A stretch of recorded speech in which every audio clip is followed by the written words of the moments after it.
Bom dia, amigo. Aqui estamos nós juntos mais uma vez, buscando na Palavra de Deus aquilo que Ele tem a nos falar. Hoje é quinta-feira e é uma alegria poder começar o dia na sua companhia através do programa Logo de Manhã. Quero me dirigir àqueles que hoje completam mais um ano de vida, dizendo-lhe dos nossos desejos de que o Senhor abençoe grandemente a sua vida. Parabéns para você.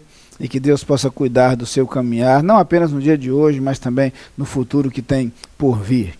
A todos o convite é que os próximos momentos sejam de estudo da Palavra de Deus, e nós estamos nesse mês de janeiro fazendo uma pequena retrospectiva e resgatando do ano passado algumas mensagens que foram transmitidas e você tem agora a oportunidade de rever. Aqueles que não assistiram no ano passado, portanto, uma mensagem novinha.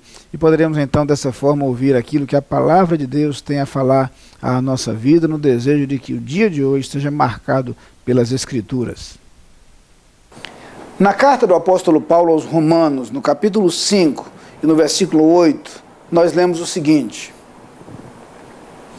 mas Deus prova o seu próprio amor para conosco pelo fato de ter Cristo morrido por nós, sendo nós ainda pecadores.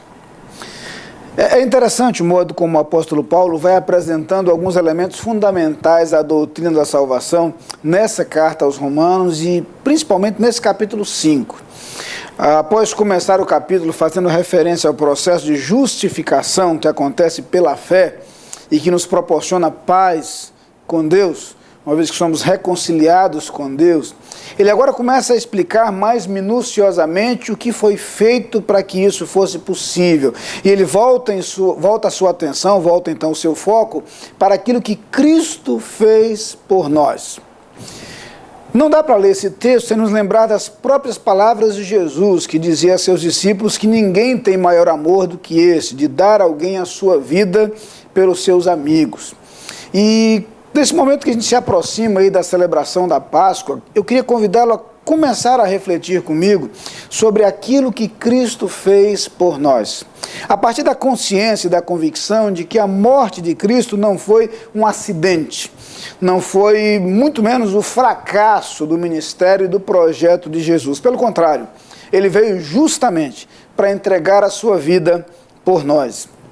Quando lemos o Antigo Testamento e vamos perceber algumas profecias referentes a Jesus Cristo, essa ideia já está presente, como quando Isaías, no capítulo 53, fala daquele que foi moído pelas nossas transgressões, foi ferido pelas nossas iniquidades, aquele sobre cujos ombros foi colocado castigo capaz de nos trazer a paz. Então, convém lembrar que esta ideia já estava presente no projeto divino e nas promessas feitas por Deus. Quando Jesus inicia seu ministério, já é apresentado como o Cordeiro de Deus que tira o pecado do mundo. E aí uma clara referência ao Cordeiro que era sacrificado no Antigo Testamento para pagar o preço pelos pecados de alguém. Jesus morreria pelos nossos pecados e não há dúvida quanto a isso. A ideia vem sendo reiterada. Ao longo do seu ministério, Jesus fala sobre isso. Chega a dizer, por exemplo, que ninguém tomaria a sua vida. Ele de mim mesmo a dava. De si mesmo a dava. Ele diz, eu de mim mesmo a dou. Jesus entrega a sua vida pela salvação dos homens, pela nossa salvação. E ele lembra a seus discípulos que essa é a maior demonstração de amor. O apóstolo Paulo, num livro, numa carta, em que ele por diversas vezes fala do amor de Deus para conosco, nesse versículo que lemos, lembra que Deus prova. E aí prova de forma inconteste, de forma muito clara, de forma declarada, de forma incomparável, o seu amor para conosco. Como?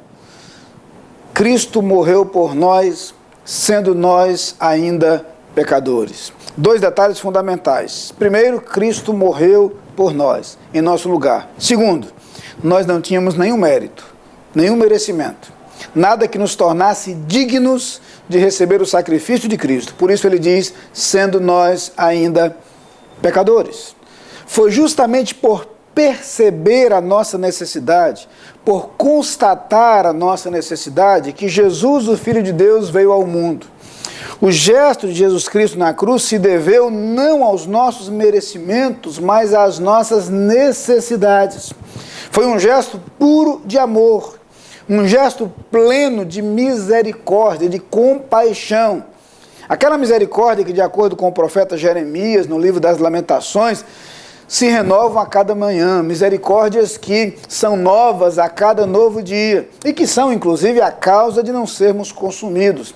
Por essas misericórdias, Jesus veio ao mundo. Por essas misericórdias, Jesus morreu por nós. Por essas misericórdias, o perdão de Cristo nos alcança e nos concede a libertação do pecado.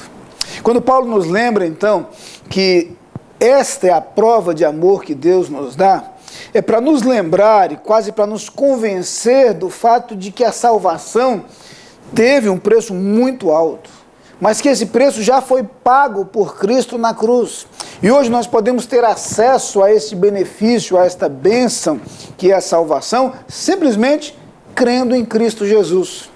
Por isso, já na primeira frase do primeiro versículo desse capítulo, ele diz: justificados mediante a fé. É pela fé em Cristo Jesus que nós alcançamos o perdão que Ele nos concede. É pela fé em Cristo Jesus que nós tomamos posse da bênção que Ele conquistou para nós. É pela fé em Cristo Jesus que nós descobrimos e experimentamos o perdão dos nossos pecados e a certeza da vida eterna. Lembre-se, o preço pelos nossos pecados foi pago na cruz. Cristo morreu por nós, embora não merecêssemos, embora não fôssemos dignos. Como prova do amor de Deus, Cristo morreu por nós, sendo nós ainda pecadores. E agora, eu quero convidá-lo a refletir a respeito dessa verdade.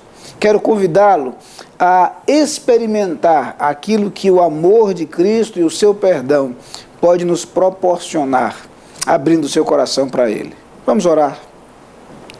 Pai querido, muito obrigado, Senhor, pela Tua palavra. Muito obrigado porque por meio dela nós entendemos o plano de salvação. Agora eu te agradeço sobretudo a prova que nos deste do Teu amor. Quando Cristo veio ao mundo e Cristo morreu por nós, embora não merecêssemos, embora fôssemos pecadores, e nós somos gratos, Senhor, porque Cristo demonstrou o seu amor para conosco. Muito obrigado porque nele nós podemos experimentar o perdão dos nossos pecados, a justificação e a certeza da vida eterna. E eu te peço agora, Senhor, que cada pessoa que nos assiste neste instante tenha essa mesma experiência, a experiência de conhecer a Jesus e por meio dele viver a certeza da vida eterna. Amém. Você é nosso convidado a participar das atividades da Igreja Batista da Capunga. No domingo, Escola Bíblica Dominical, às 9 e 18 horas. Culto, às 10 e 19 horas. Transmitidos ao vivo pela internet e pela Rádio Evangélica 100.7. Culto infantil e atividades para crianças de todas as idades.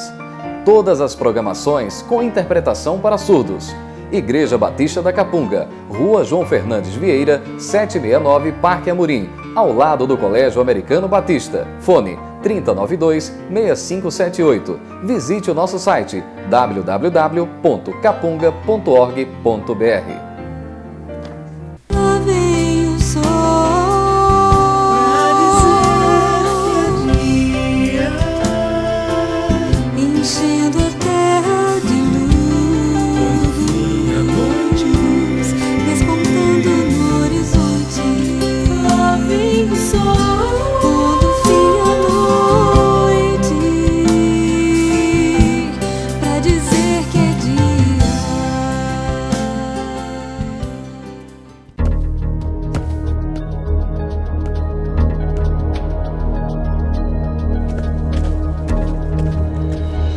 A Adlin cuida da sua empresa para você cuidar mais de você. Adlin Consultoria e Gestão em Serviços. 30 anos de trabalho. ISO 9001 e 14001. Soluções empresariais inteligentes e personalizadas em mais de 200 áreas. Adlin. Experiência de sobra para sobrar mais tempo para você.